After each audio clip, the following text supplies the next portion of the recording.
दोस्तों, इस सेशन में हम लोग देखेंगे कि हार्ड डिस्क की जो पीसीबी होती है उसको कैसे टेस्ट किया जाता है। उसकी एक थ्योरी हम यहाँ पर देखेंगे।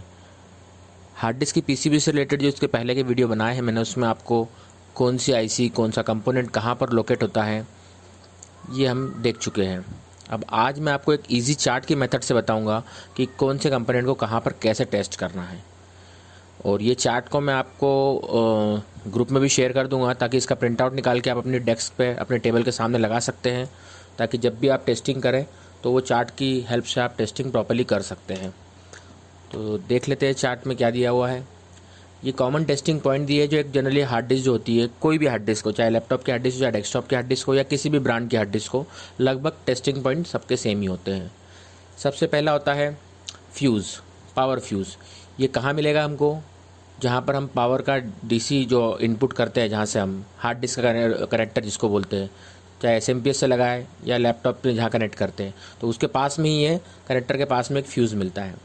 उसकी टेस्टिंग क्या है? कंटिन्यूटी आ रही है मतलब वो ओके है, और कंटिन्यूटी नहीं आ रही मतलब इसको आपको रिप्लेस करना है।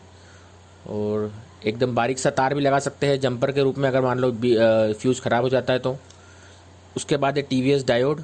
टीवीएस डायोड भी लगभग वही मिलता है जहाँ पर फ्यूज़ होता है उसके पास में ही होता है। 12 वोल्ट 5 वोल्ट की लाइन होती है जो हार्ड डिस्क में जो हम कनेक्टर लगाते हैं पावर का, तो एक 12 वोल्ट और एक 5 वोल्ट की लाइन होती है। तो वो जब पीसीबी के पास में, फ्यूज़ के पास में ही ये डायोड होता है। अब ये डायोड की टेस्टिंग ऐसी है कि जब हम डायोड मोड पे मल्टीमीटर को रख कर कंटिन्यूटी चेक करते हैं, तो डायोड मोड पे एक तरफ से तो 0.5 0.7 ऐसे कुछ वोल्ट आना चाहिए, और दूसरी तरफ से जब हम चेक करते हैं प्रॉप को एक्सचेंज करके, तो कोई वैल्यू नहीं दिखाना चाहिए, यानी सिंगल साइडेड वैल्यू आना चाहिए। तो वो डायोड ओके है। और इसके पहले भी वीडियोस में बता चुका हूँ मैं कि अगर डायोड ख़राब हो रहा है तो आप टेम्प्रेरी डेटा निकालने के लिए उस डायोड को आप हटा सकते हो, और हटा के डायोड आप हार्ड डिस्क को कनेक्ट कर सकते हो। ये प्रोटेक्शन डायोड होता है, तो इसको हटाने के बाद भी हम डेटा को हार्ड डिस्क को हम कनेक्ट करके चला सकते हैं, लेकिन सेफ्टी के पर्पज़ से इसको लगाना ज़रूरी है। उसके बाद कॉइल्स की बात करें तो कॉइल्स में भी कंटिन्यूटी चेक करना है। कंटिन्यूटी नहीं आ रही है तो वो रिप्लेस करना है उसको। उसके बाद वोल्टेज रेगुलेटर आईसीज़ होती है, वो आईसीज़ के अंदर भी हमें देखना है कि वहाँ पर जैसे 1.8, 2.5, 3.3, 5 वोल्ट, तो आईसीज़ प्रॉपर वर्क कर रही है नहीं, उसमें वोल्टेज उतना आ रहा है नहीं, वो आपको देखना है। उसके बाद जो बायोस आईसी है, बायोस आईसी में भी हमें देखना है 3.3 वोल्ट जो हमारे लैपटॉप के बोर्ड में भी होता है, उसमें उतने वोल्ट मिल रहे हैं उसकी वीसीसी पिन पर या नहीं, वो चेक करना है।